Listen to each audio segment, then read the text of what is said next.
নমস্কার। অংশমালী আয়োজিত সেতু সঞ্চারের আরেকটি পর্ব নিয়ে আমি স্বপন রায় আবার এসেছি। আজ আমার সঙ্গে আছেন বিশিষ্ট কবি, আমার অত্যন্ত স্বজন সুশান্ত গুহ মজুমদার। প্রশান্ত নিভৃতচারী কবি, প্রচার বিমুখ, কিন্তু অসম্ভব শক্তিশালী কবি এবং একদম নিজস্ব ধারায় প্রশান্ত কবিতা লেখে। আমি অনেক কষ্টকে রাজি করিয়েছি, আসতে চাইছিল না। যাই হোক, এটা আমার সৌভাগ্য। প্রশান্ত, স্বাগত সেতু সঞ্চার। হ্যাঁ, নমস্কার। তোমাদের অংশুমালী সন্ধি এবং তোমাকে আমার ভালোবাসা, শুভেচ্ছা। এই অনুষ্ঠানগুলো আমি সাধারণভাবে দেখি, তবে সময়ে দেখা হয় না, পরে দেখি আর আপ্লুত হই। মানে এত ভালো লাগে তোমার সঞ্চালনা, কাকন রেজার সঞ্চালনা, আমার খুব ভালো লাগে। এক কথায় বেশ আমি ওইটুকু সময়, আধ ঘন্টার সময় আমার বড় আনন্দে কাটে। ধন্যবাদ তোমাদের সকলকে। ঠিক আছে, যাই হোক, আজ তোমাকে পেয়েছি কারণ কবি তো অনেক আছেন এবং সব কবি ভালোবাসার, শ্রদ্ধার, প্রণম্য বয়স অনুযায়ী। কিন্তু যারা নিভৃতচারী, যারা একটু আড়ালে থাকে, তাদেরকে টেনে আনতে খুব অসুবিধা হয়। যেমন আজকে তোমাকে জানাই, আমি প্রকাশ্যেই জানাচ্ছি এটা, কবি অমিতাভ মৈত্রকে আমি অনুরোধ করলাম, সে কিছুতেই আসবে না। সমীরণ ঘোষ আসবে না। রঞ্জন মৈত্রর তোমার নানা সমস্যা, নেটের সমস্যা, প্রণবের নেটের সমস্যা। তো এই কবিদের আমি চাই, যেমন তোমাকে, এই কবিদের আমি চাই যে সবাই আসুক, জানুক, তাদের কবিতা শুনুক। বড় ভালো হতো, যাই ওরা হোক, এলে আমরা বড় ভালো হতো। হ্যাঁ দেখি, চেষ্টা আমি আমি আমার তরফ থেকে যতটা পারি চেষ্টা করবো। যেমন তোমাকে নিয়ে এলাম, বেশ বেশ। সেরকম ওদেরও চেষ্টা করবো।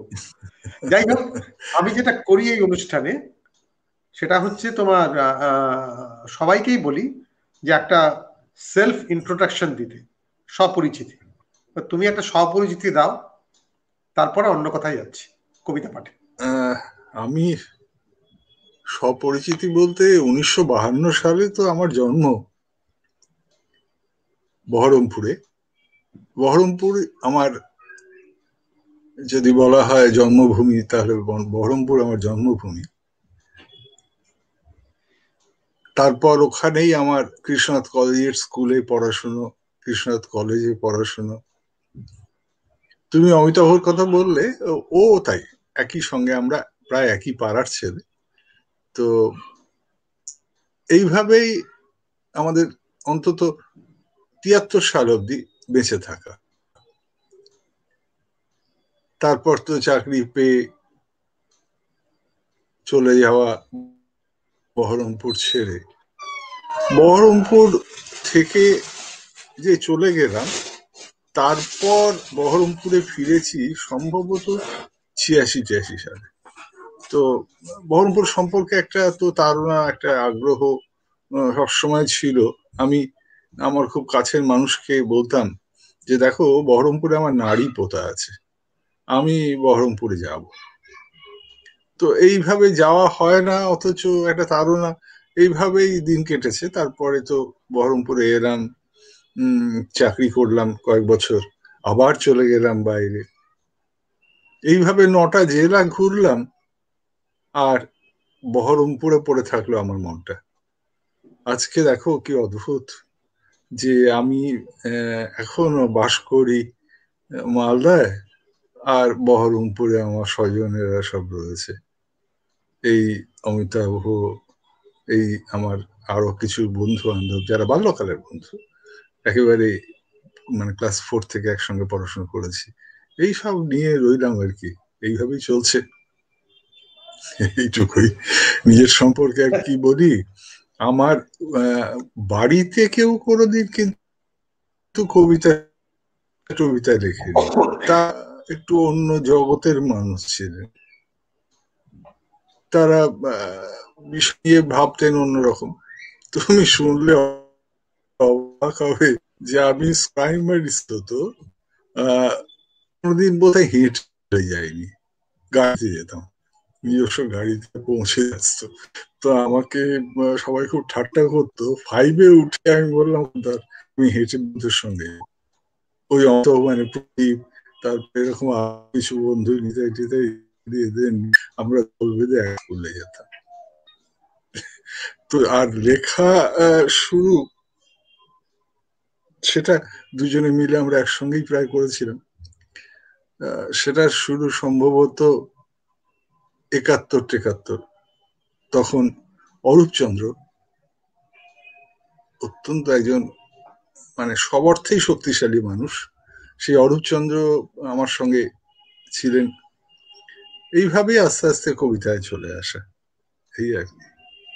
বেশ বেশ, আমরা আরো কথা শুনবো তোমার থেকে। তার আগে অতিথি এসছে কয়েকজন, স্বাগত জানিয়ে। প্রণব দা এসছেন, প্রণব কুমার দে লিখছেন, ওর কাহাদের কথা এক আলোকিত কাব্য পাঠ, যেমন কাব্যময়তা ঠিক তেমনই ফিলোসফিক্যাল। উনি আমার বন্ধু ভাবতেই আনন্দ হয়। তপন দাস হাওড়ার, আমাদের তপন লিখেছে, শুভ সন্ধ্যা,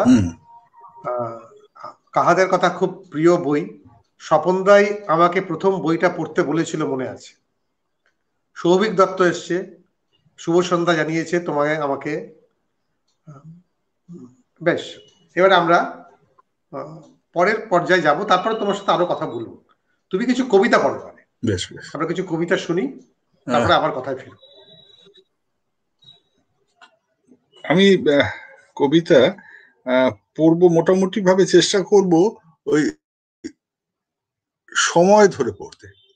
অর্থাৎ কিভাবে লেখালেখি তখন লিখতাম, এইটা ধরে বললে বোধহয় আমার যারা প্রিয় বন্ধু সব স্বজন সব রয়েছেন, তাদের বোধহয় একটু আমার যাতায়াতে সুবিধা হবে বুঝতে। একটা কবিতা যেটা আমার প্রথম বইয়ে ছিল, জলে রাখো শুদ্ধতায়। বইটা আমার, অমিতাভর এবং সন্দীপ বিশ্বাসের একসঙ্গে 3টে বই বেরিয়েছিল, তো বহরমপুর থেকেই চটি বই, সম্ভবত এক ফরমার বই ছিল। তো সেখানে এই কবিতাটি ছিল, আমি এটা পড়ছি একটু। জন্ম নিঃসঙ্গ তুই, জন্ম নিঃসঙ্গ তুই, কে তোকে সঙ্গ দেবে?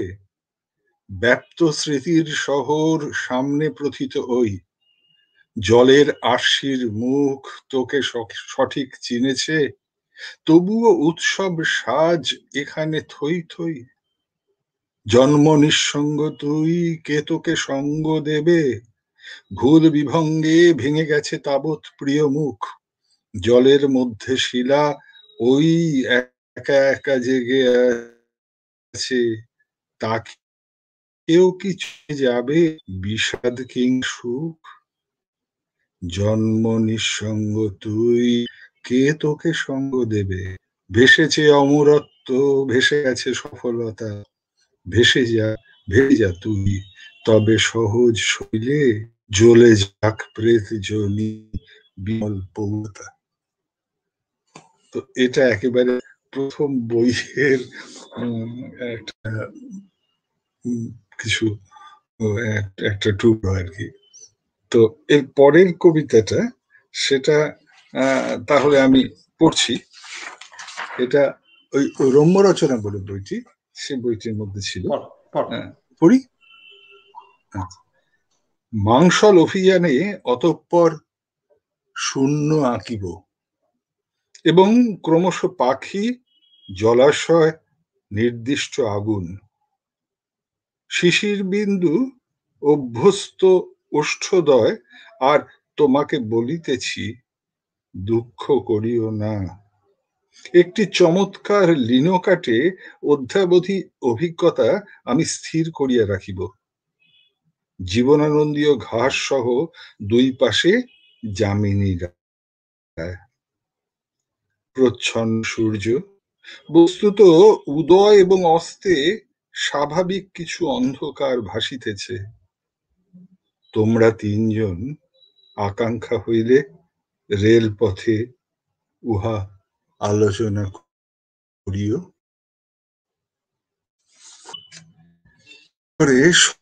পড়ো, আরো পড়ো, দু চার বাক্য। আরো পড়ো। নাম নেই, ওই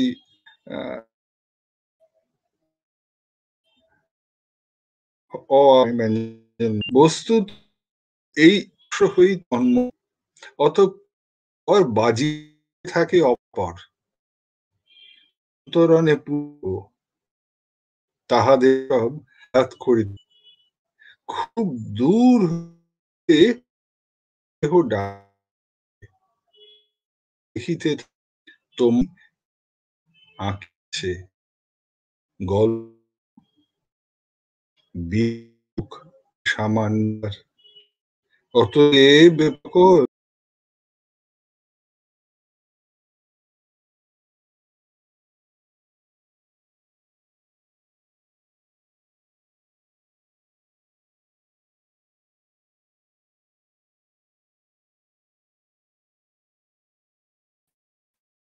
এটা যাত্রা থেকে,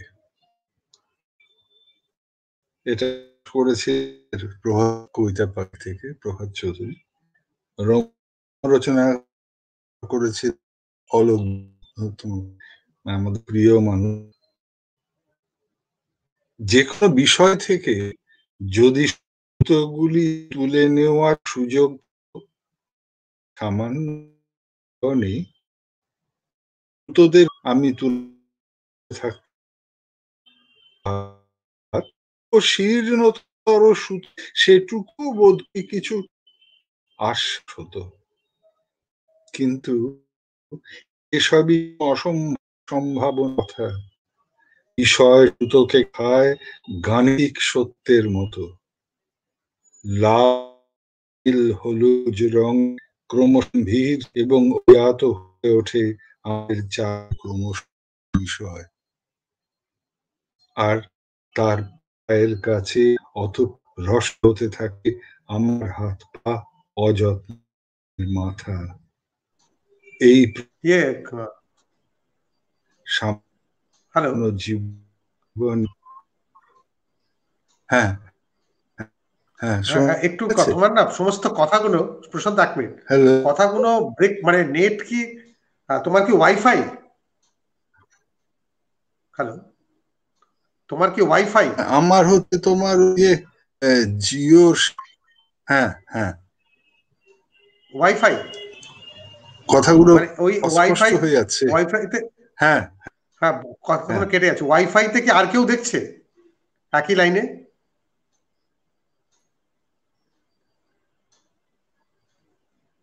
হ্যালো, এবারে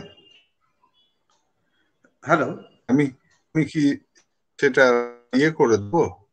হ্যাঁ, না যারা ওয়াইফাইটা যারা দেখছে, অফ করে দিতে বলবো না, ওদেরকে। হ্যাঁ তাদেরকে একটু সুইচ অফ সেটা করে দিতে বলো, কারণ তারা নইলে ওর জন্য কেটে কেটে যাচ্ছে। তোমার কথা সুন্দর আসছিল, হঠাৎ করে কেটে যাচ্ছে। আচ্ছা আচ্ছা, তাহলে আর যারা দেখছে আর কি, তাদেরকে আমি একটু সুইচ অফ করতে বলো বাড়িতে। বলে দিই। হ্যাঁ হ্যাঁ হ্যাঁ, একটু বলে দাও। ঠিক আছে, তো রাস্তা কি দেখে নিশ্চয়ই। ঠিক আছে, শুনতে পাচ্ছ? এবার শুনতে হ্যাঁ পাচ্ছ? হ্যাঁ, এই তো শুনতে পাচ্ছি। এবার শোনা যাচ্ছে? হ্যাঁ শোনা যাচ্ছে, আগের চেয়ে বেটার। শোনা যাচ্ছে, বেশ বেশ। পড়ি। হ্যাঁ হ্যাঁ পড়ো। আচ্ছা তাহলে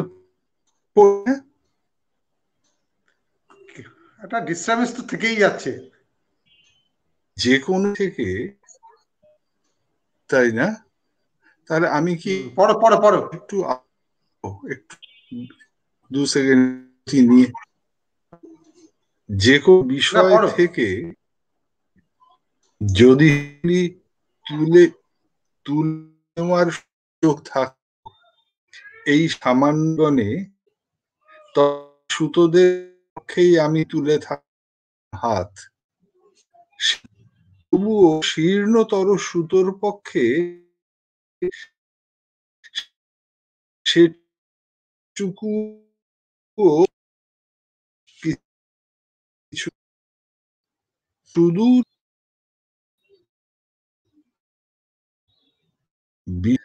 গান সুতো লাল নীল গম্ভীর হয়ে তাদের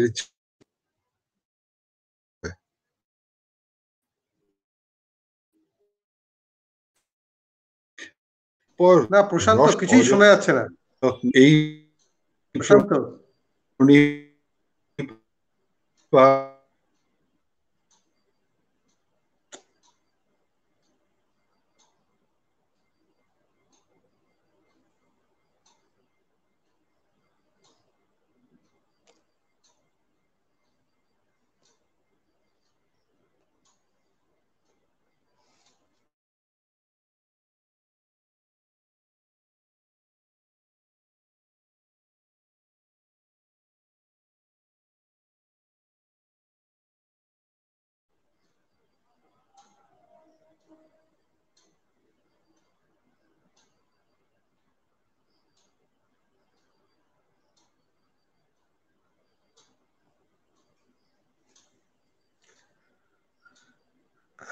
কয়েকদিন ধরে নেট খুব জ্বালাচ্ছে।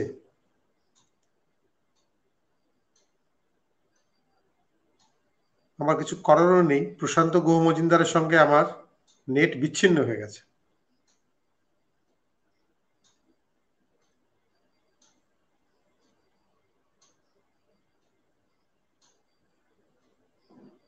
হ্যালো,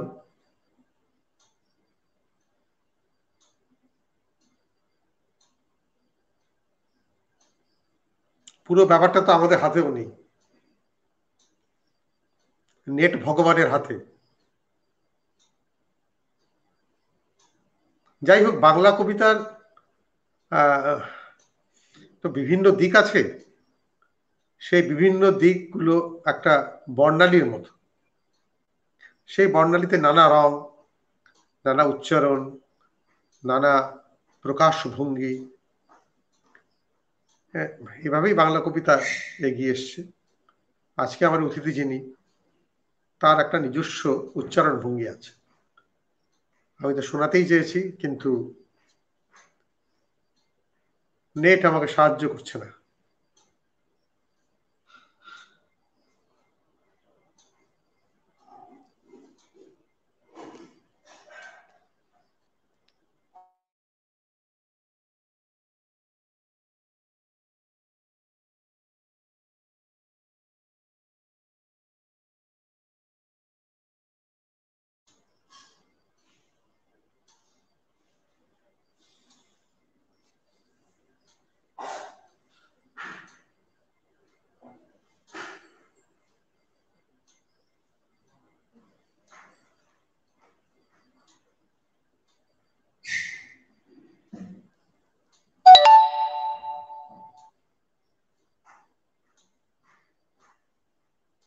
আমি চেষ্টা করছি, কিছু করার নেই।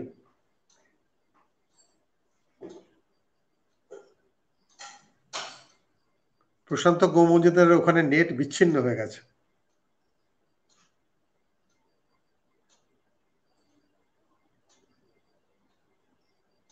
আমার অপেক্ষা করা ছাড়া কোনো রাস্তা নেই। কিন্তু বেশিক্ষণ অপেক্ষা করে তো কোনো লাভ নেই।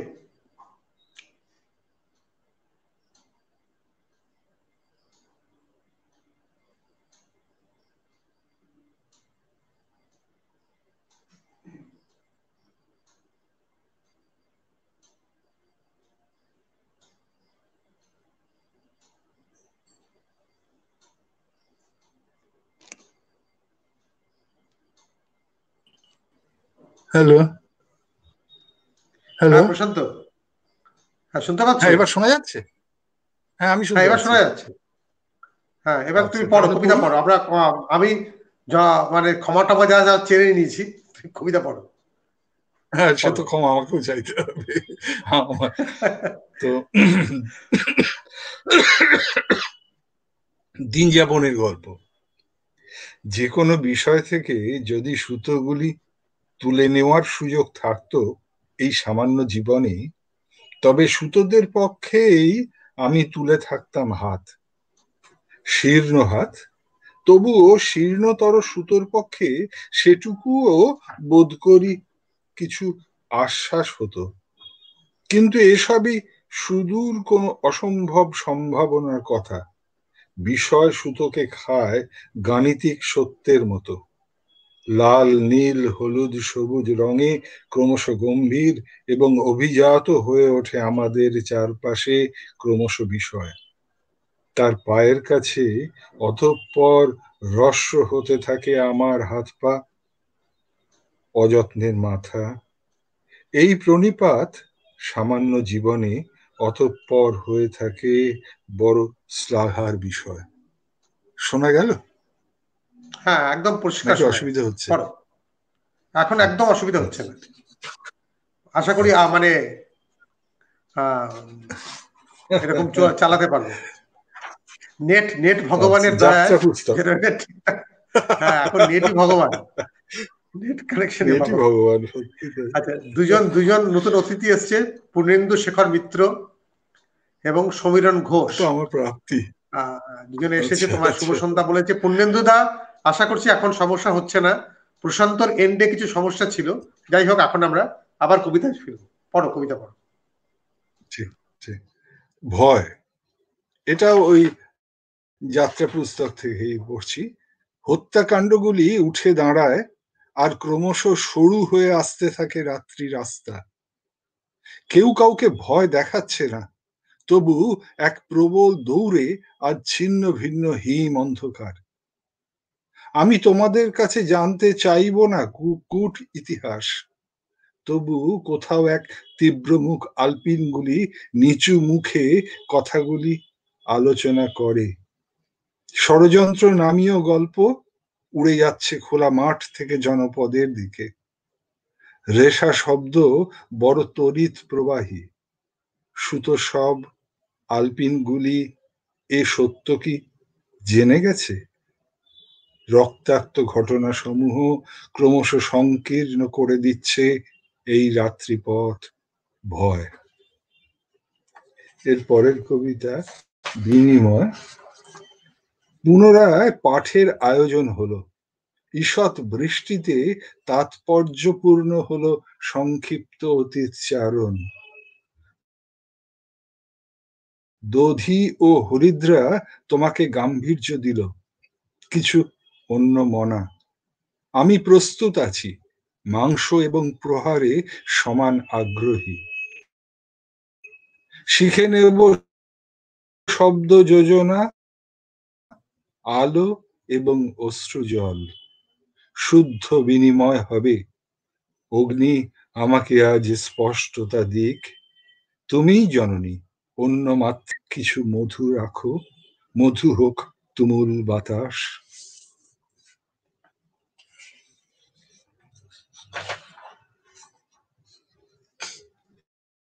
এবং ক্রমশ তুমি রাত্রির দিকে গম্বুজের মতো ক্রমে হয়ে উঠছে অসুখ।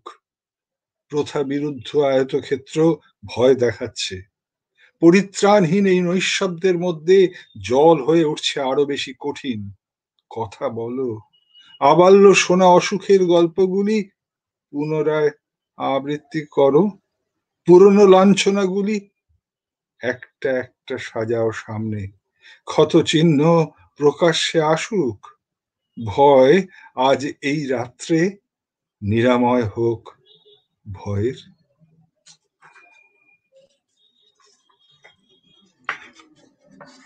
শীতের কথা জানি, সুরতহালের অব্যবহিত পরে দেখা যায় দু চারটি পাতা, অবশিষ্ট ডিম এবং ছায়া।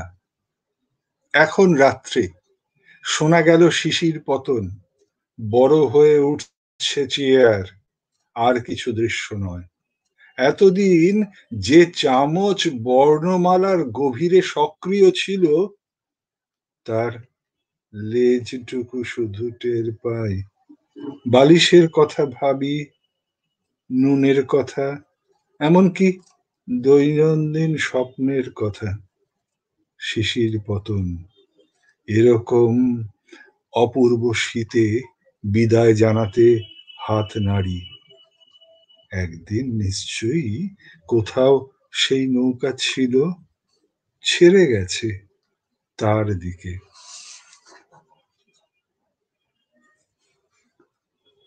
ব্যাপারটা খুব ক্লান্তিকর হয়ে উঠছে না তো? হ্যাঁ, না না, ক্লান্তিকর হচ্ছে না তোমার কবিতা। আমি তো খুব মন দিয়ে শুনছিলাম তোমার কবিতা। সময় অন্যমনস্ক হওয়া যায় না। যেমন সৌভিক দত্ত লিখছে, প্রশান্ত তার কবিতা এক অন্য অভিজ্ঞতার জন্ম দেয়, আমার চেনা কারো লেখাই এ ভাষা উঠে আসে না। ধন্যবাদ। যাই হোক, ভালোবাসা সৌভিককে। আমি তোমাকে যেটা প্রশ্নটা করি, তোমার যে প্রশ্নটা একটা আছে আমার, সেটা হচ্ছে যে তোমার লেখালেখি শুরু কখন হলো? মানে এটা কি স্কুল আহ, থেকেই শুরু, না সে কলেজে এক কোনো মজার পত্রিকার গল্প। সংস্পর্শে এলে? না, হ্যাঁ, এইটাই স্কুলে আর কি। আমার হ্যাঁ, বলো লেখালেখি বলো। শুরু একটা গল্প দিয়ে। পাগল নামে একটা গল্প লিখেছিলাম, সেটা ক্লাস 6-এ। আমার মনে নেই, অমিতাভর মনে ছিল। ওর স্মৃতিশক্তি প্রবল, ও আমাকে মনে করিয়ে দিয়েছে যে তোর ওই গল্পটা ছিল চমৎকার। ক্লাস 6-এ পড়ি তখন। এভাবেই কলম ধরা আর কি। আর তারপর যতবার আমি একা হয়েছি, কষ্ট পেয়েছি, আমি ততবার কলম ধরেছি। সে যে ভাষাই হোক না কেন, সে এরকম ভাবেই আমার ক্রমশ লেখালেখি। আর কিছু না, আর কিছু বলারও নেই এইসব সামান্য বিষয় নিয়ে। আহ, পত্র পত্রিকা সম্পর্কে তোমার কোনো পত্র পত্রিকার সাথে তুমি যুক্ত ছিলে? পত্র পত্রিকা, আমরা একটা পত্রিকা বার করেছিলাম। সেটা মানে স্বাভাবিকভাবে 3টে বা 4টে সংখ্যার পর বন্ধ হয়ে গিয়েছে। এছাড়া এটা আমরা করেছিলাম আমি, অমিতাভ এবং সন্দীপ বিশ্বাস। আর এছাড়া অরূপ চন্দ্রের সঙ্গে আমি একটা নিজে একটা পত্রিকা বার করেছিলাম। 2টি পত্রিকা, একটা দিগন্ত আর একটা হচ্ছে রক্তপত্র। তখন আবার ভাবনা চিন্তা অতি বাম ছিল আর কি, যা হয়। তো তখন আমরা কলেজে পড়ি, তো সেই সময় তো একরকম লেখালেখি মনে হয়েছিল হয়তো যে খুব বড় শক্তিশালী হাতটা আমার, বুকটা হয়তো 56 ইঞ্চি এরকম মনে টনে হয়েছিল। তো তারপর দেখলাম কিছুতেই কিছু না, ও আমি আমার মতো আবার সেই গর্তে বা বেলুনের মধ্যে ঢুকে গিয়েছি এই আর কি। এতে কার লাভ বা ক্ষতি কি হয়েছে জানি না, তবে কিছুটা পরিত্রাণ তো আমি পাই, এই অবধি আর কি। প্রিয় লেখালেখি কার লেখা তোমার, মানে এরকম হয় কি, মানে যে কবিতাও না, যে কোনো লেখক হতে পারে, তোমায় খুব হন্ট করে, যে তোমায় খুব ভাবিয়েছে, যার বই, হ্যাঁ, যার কবিতা এরকম বা? মানে খুব শুনলে তোমার হাসি পাবে। সেটা হচ্ছে যে অ্যান্না কারেনিনা, অর্থাৎ দস্তয়েভস্কির। আর রেজার্স এজ, রিজার্ভ স্টেজ, আচ্ছা, সমারসেট হ্যাঁ। মমের।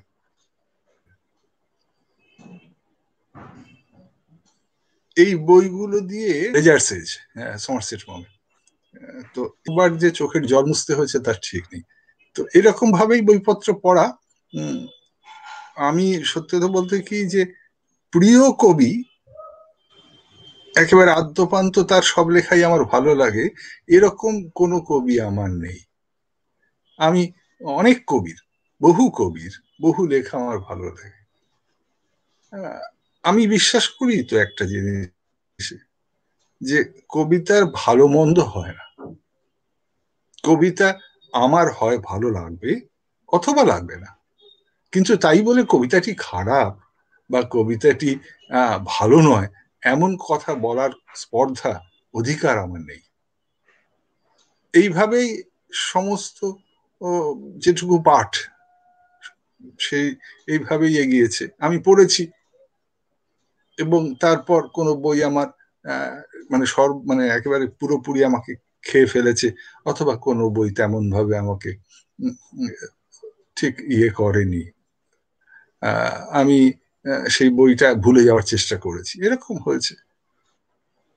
কবিতা, আমি তো যেমন ধরো মানে একেবারে তুমি সামনে আছো বলেই বলতে আমার কোনো অসুবিধা নেই, যে নতুন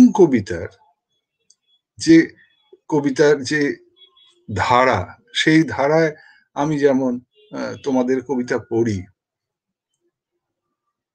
আমি তোমাদের পায়ের ছাপের ওপর পা রাখার চেষ্টা করি, সেই রকম আমি ওই প্রদীপ চক্রবর্তী এরও তাই, এর সঙ্গে একেও আমি মানে একেবারে সেই ঘনিষ্ঠভাবে। তারপরে আরেকটি ছেলে অনুপম, ওর সাহস দেখি আমি, ওর এই ব্যাপারগুলো আমাকে খুব মানে ভালো লাগে আমার। আমি আমি এরকম অনেকে বন্ধুর নাম, অনেক তরুণ বন্ধু, তাদের নাম আজকে হয়তো আমি এই মুহূর্তে তোমার সামনে ক্যামেরার সামনে বলতে পারছি না, কারণ মনে পড়ছে না, কিন্তু এইটা আমার আছে, এই জায়গাটা আমাকে খুব ইয়ে করে। যেমন সেদিন জপমালা বোধহয় ছিল, জপমালা বোধহয় সেতু সঞ্চারে ছিল, ওর কিছু কবিতা আমার মানে ভীষণ ভালো লেগেছে।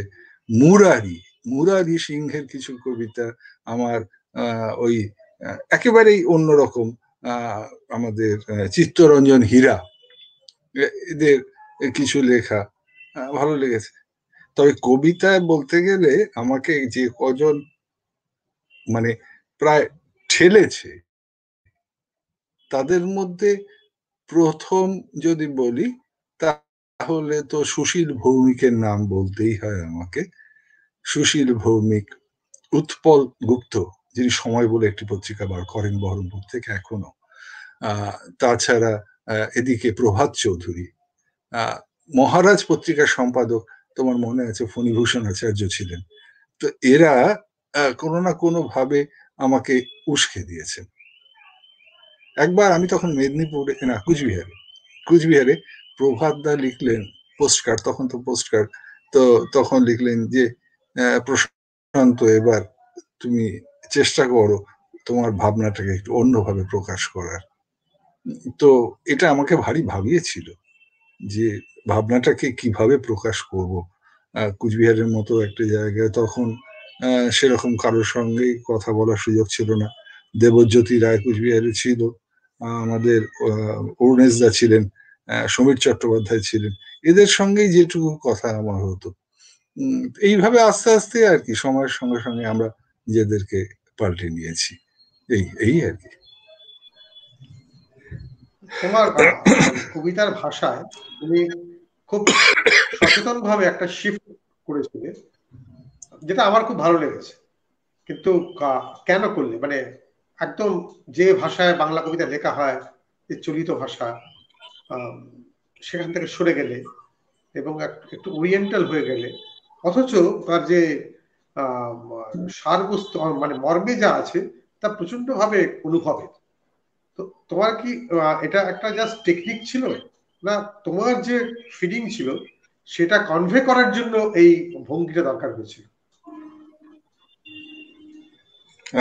বোধহয় সোজাভাবে বলতে গেলে যেটা বলতে হয় যে আমার একটা বেলুনের দরকার ছিল। চারিদিকের যে প্রহার, যে এটা কি বলবো, মানে মানে কষ্ট ইত্যাদি ইত্যাদি পুরনো শব্দগুলো আর বলছি না, তার থেকে পরিত্রাণের জন্য আমার একটা বেলুনের দরকার ছিল। আর সেই বেলুনে ঢুকতে গেলে তার পাসওয়ার্ড হয়তো হতো এই ধরনের শব্দ বা এই ধরনের বাক্যবন্ধ বা এই ধরনের তৎসম শব্দ, এইরকম এইসবগুলো আমাকে এখানে ঠেলে দিয়েছে। আমি ভাবিনি যে আমার বন্ধুরা এগুলোকে কোনোদিন ভালো বলবে। বারিন্দা যেদিন বললেন যে তুমি কি লিখেছো হে, কি লিখেছো তুমি, এসব কি লিখেছো হে, ছিলে কোথায় তুমি এতদিন, তা আমি সেদিন রাত্রে ঘুমোতে পারিনি। সিম্পলি বলছি যে বারিন্দা যার প্রবন্ধ, যার মানে গদ্য পড়ে পড়ে মানে কি বলবো, মানে আমি একটু একটু করে বড় হচ্ছি, মানে শারীরিক ভাবে না, বলছে দাঁড়া ঠিক আছে চলো, এই সাহস করে, কিছুই তো পাওয়ার নেই, সাহস করে চলো এই পথে যাই, আমার নিজেকে যতটুকু পারা যায় বাঁচাই এবং লিখি।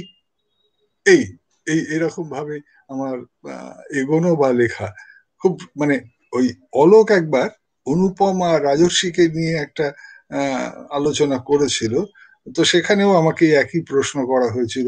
আমি বললাম জাস্ট মনে হয়েছে যে আমার ওখানে থাকার ওইভাবে না রেখে আমি এইভাবে একটু লিখি, কিছুই তো তেমন পাওয়ার বা দেওয়ার নেই। হ্যাঁ, আমরা আমরা ওই ফর্মের কিছু কবিতা তোমার থেকে শুনি। কাহাদের কথা কি আছে কাছে? কাহাদের কথা আছে, আছে। হ্যাঁ, পড়ো। কাহাদের কথা আছে। আমি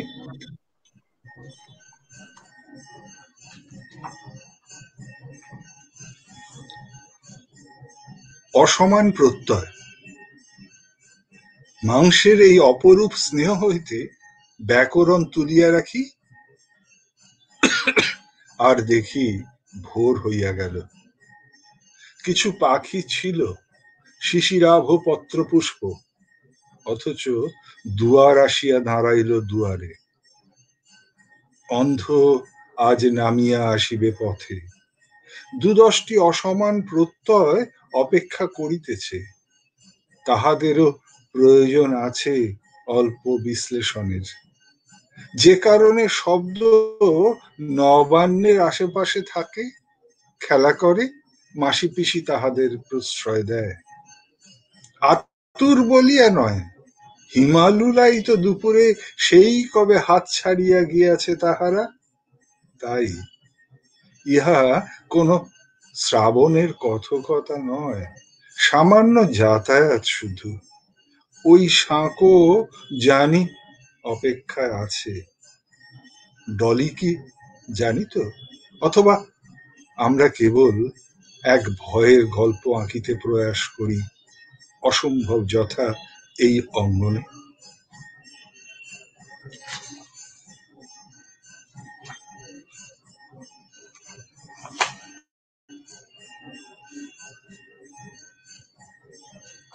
এর পরের পড়বো, কাদের কথা থেকে কি পড়বো? আর হ্যাঁ, পড়ো। মেঘ বৃষ্টির গল্প পড়ো না, 2-3টা কবিতা পড়ো।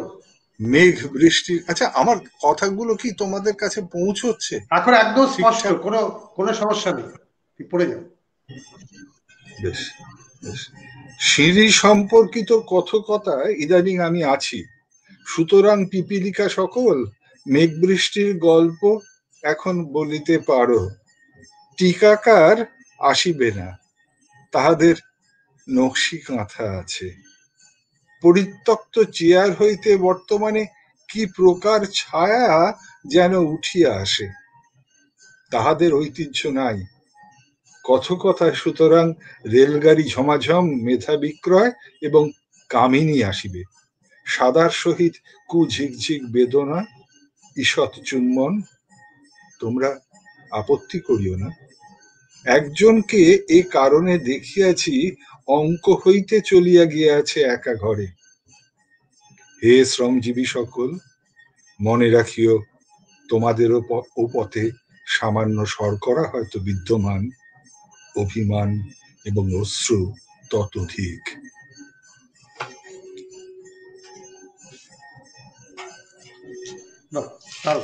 পড়ো।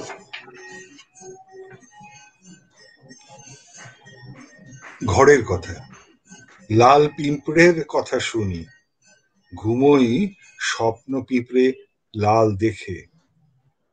পড়িতে পারে মনে পথে ঘরে যাওয়ার, ঘুমোই অতীব বিশ্বাসে লব্জে আমার। ওঠে নামে দোহারির আপেল খণ্ড, কদম নির্জনে রাধা কৃষ্ণ। ধারাপাতের অভাবে ফুলে তেমন হলুদ কই, এ কারণে খোয়াই হইতে যুবতী ফিরিয়া আসিতেছে বিষণ্ণ। স্তনযুগল অনর্থক রাত্রি জাগিল। লাল পিঁপড়ে একটু একটু অনটনের কথা বলে একা একা। শাল মহুয়ায় আর যৌথ যাপন নাই, অন্ধ প্রদীপে কি যোগাযোগ সম্ভব? সাদা বিছানা রাখিয়াছি, ঘুমোই, লাল পিঁপড়ে সামান্য ঘুমোক, খ্যাপা পাগলে গান গাহিতেছে।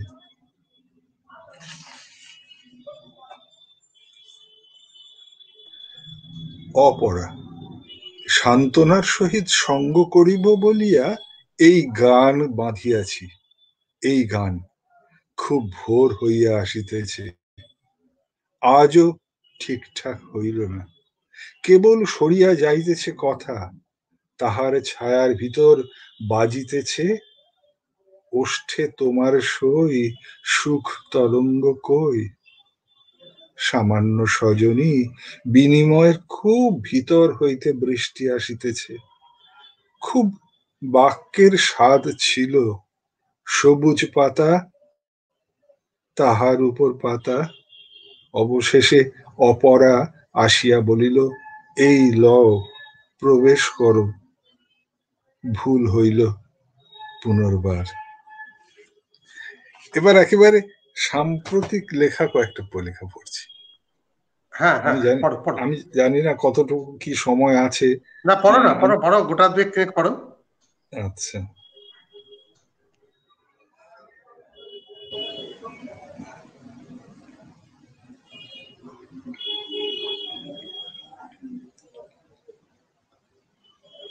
অতিরিক্ত আসিতেছে, এই বনাঞ্চলের অনুপযুক্ত।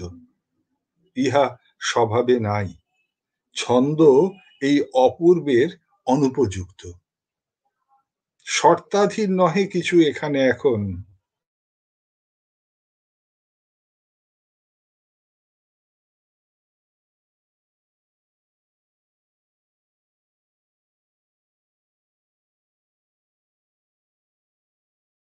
বৃষ্টি তাহাতে আমি স্তনবৃন্ত। আলো পড়িয়াছে, শব্দ নহে। পাতা সকল দুলিতেছে, অথবা অন্ধকার শাসন করিতেছে তাহাকে।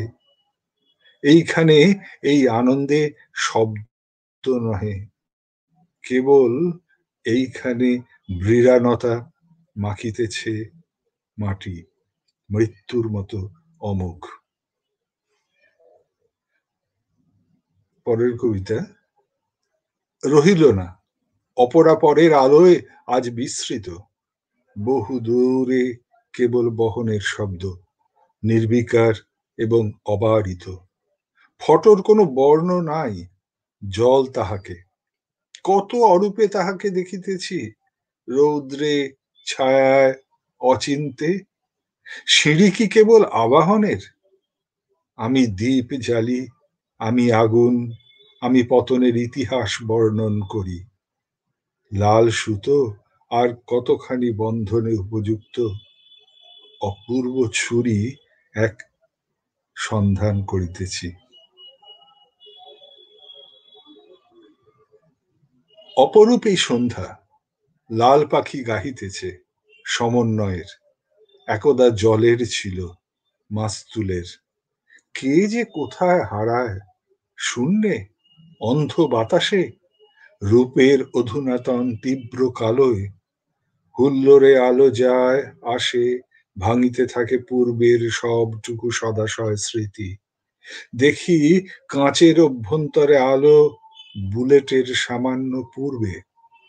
মানুষেরা যায় সেইখানে, সেইখানে অপেক্ষায় পুনরায় লাল।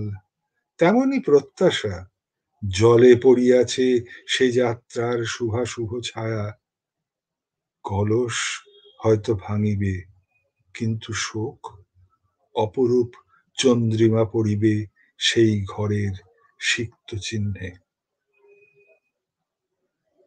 আরেকটি কবিতা বলি। হ্যাঁ, পড়ো। লাল অন্ধকার বলে, সামান্য আঁশটে। মিথ্যা বলে না এমন বিশ্বাস করি, ধূসর একটা অপপ্রচার। বাংকারে এই সব বিশদে হয়। হেলমেট উড়িয়া গেল, একটি মাত্র ফুটো। বালি পড়িতেছে, সঙ্গী দেখিল। সত্য দেখিল সে, ইনার পকেটে একটা ছবি বসন্তের। বহু অবধি বৃক্ষের কোলাহল। সে কি দেখিল? তুমি ওই লালে শুধু ফুটিয়া উঠিলে, শত্রু হইয়া উঠিলে, শিকারের যোগ্য।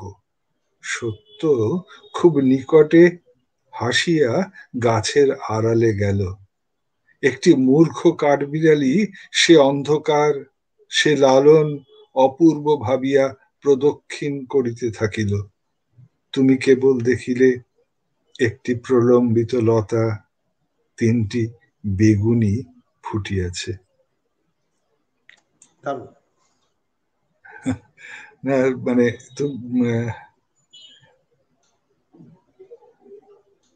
তুমি আরেকটি লেখা পড়ো, তারপরে আমরা শেষ পর্যায়ে যাব। আচ্ছা আচ্ছা। ইতিপূর্বে তোমাকেই বলিতেছি, সিঁড়ির কাঠ সকলের বৃত্তান্ত বলিয়াছিলাম। তাহা ছিল আড়ষ্ট, সংক্ষিপ্ত, অন্ধকারের সূচনার। প্রতিটি উচ্চারণে পূর্বের, অন্তরের এবং সমাপ্তির নাৎসি সুলভ গাম্ভীর্য ছিল। বুলেটের শীতল। ভয় করিও না, এখন সামান্য সঙ্গীত এবং দর্শনের ছবি। তোমার এই নগ্ন জানু, ঈষৎ রক্তবর্ণ বৃন্ত এবং চোখ প্রস্তুত করো। ওই দেখো নামিতেছে তিনটি ছায়া, আশঙ্কাও ভাবিতে পারো। শব্দ সব ভাঙিতেছে প্রতি কাঠে। ইহার কোনো ইতিহাস নাই, যেহেতু অবতারণা অথবা দেওয়াল চিত্র ছিল না। সাদা নামিতেছে। কি আশ্চর্য! আমি কৃতজ্ঞতা বোধ এবং হাহাকার আঁকিতে থাকিলাম। নখ, আঙুল, এই ব্যবহৃত শরীর ক্রমে, তুমি লক্ষ্য করো, রঙিন হইতেছে। ক্রমে সম্ভবত ট্যাবু। ভাঙিতে থাকিলাম। তোমার ওই অনিন্দ স্তন বিভাজিকা আর অশ্রুপাত করিবে না, যেহেতু এই মাত্র ইতিহাস সত্যের সহিত ক্রমে রক্ত হইয়া উঠিল। এই হচ্ছে আর কি। দারুণ। আমরা বেশ কিছু কবিতা শুনলাম। প্রথম দিকে একটু নেট সমস্যা করেছিল বটে, যাই হোক মিনিট 5 তবুও বেশ অনেকটা সময়, 47 মিনিট চলছে, আমরা কাটালাম আজকে। নতুন অতিথি এসছেন সমরেন্দ্র বিশ্বাস, আপনাকে স্বাগত আমাদের অনুষ্ঠান এবার শেষ পর্যায়ে। তো আমি সবাইকেই একটা প্রশ্ন করি, জাস্ট যে তোমাকে যদি কোথাও নির্বাসনে পাঠানো হয় এবং বলা হয় তুমি 3টে বই নিতে পারবে, তাহলে কোন 3টে বই তুমি নেবে? দেখো, গীতাঞ্জলি আমি নেব। আমি সমারসেট মম আমার খুব প্রিয় লেখক, তার পল যে বইটার নায়ক ছিল, বইটার নামটা মনে হচ্ছে না, তার একটি বই নেব। আর শরৎচন্দ্রের শেষ প্রশ্ন, এই 3টে বই আমি নেব। তো আমরা অনুষ্ঠান এখন শেষ করতে হবে, তার আগে কিছু কথা জানিয়ে রাখি। আগামী সোমবার মানে 23শে নভেম্বর আমার সঙ্গে থাকবেন কবি রামকিশোর ভট্টাচার্য। আপনারা সঙ্গে থাকুন। আর অংশুমালিতে যারা লেখা পাঠাতে চান তারা নির্দ্বিধায় অংশুমালি.com লেখা পাঠাবেন। অংশুমালি এ দিয়ে শুরু নয়, ও ও ও দিয়ে শুরু করবেন, এটাই আমার বলার। এবং অংশুমালির পক্ষ থেকে প্রশান্ত, তোমায় অনেক ধন্যবাদ আমাদের সময় দেওয়ার জন্য। এবং তোমার যদি অংশুমালিকে কিছু বলার থাকে, অংশুমালিকে তুমি বলতে পারো। অংশুমালি যে ধরনের আয়োজনে এখন রয়েছে, আমি বলবো এটা চলতেই থাকুক, কারণ আমাদের মতো 70 ছুঁই মানুষ ছাড়াও তরুণ যারা লিখছেন, তারা তাদের কবিতা শোনার, তাদের কথা শোনার এমন চমৎকার প্ল্যাটফর্ম অংশুমালি যেন বজায় রাখে, এটা আমার প্রথম আবেদন। দ্বিতীয় প্রার্থনা হচ্ছে সন্ধি দ্রুত সুস্থ হয়ে উঠুক, স্বাভাবিক হোক। যেভাবে একা একা পড়ে রয়েছে জার্মানিতে, ভাবতেও ভয় হয়। তো ও সুস্থ হয়ে উঠুক। আর অংশুমালির সঙ্গে জড়িত, সেতু সঞ্চারের সঙ্গে জড়িত যে সমস্ত মাঝি মাল্লা, নাবিক, তোমার মতো যারা, তারা কাকন রেজার মতো যারা, তারা সবাই ভালো থাকুক, সুস্থ থাকুক, আরো অভিনব হয়ে উঠুক, এইটুকুই আমি চাইব। আমাদের সবাইকে আমার অভিনন্দন, নমস্কার, ভালোবাসা। আমরা এখন বিদায় নেব। আজকের মতো অনুষ্ঠান এখানে শেষ করছি। ভালো থাকবেন।